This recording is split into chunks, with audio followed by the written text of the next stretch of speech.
dramatically evoking an Eucharistic famine, allegedly caused by a lack of celibate priests, is not more than a trick to abolish celibacy, Bishop Athanasius Schnieder wrote in a statement, July 16.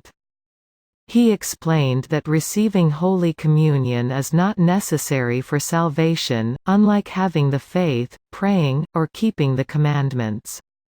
An example: many Desert Fathers lived for years without Holy Communion and were nevertheless deeply united with Christ. Schnieder, who grew up among Germans in Soviet Union, received only very rarely the sacraments because the priests could come only rarely. He also points to the Japanese Catholics who survived more than 200 years without priests or contact with Rome. For them, celibacy became the distinctive mark of their church.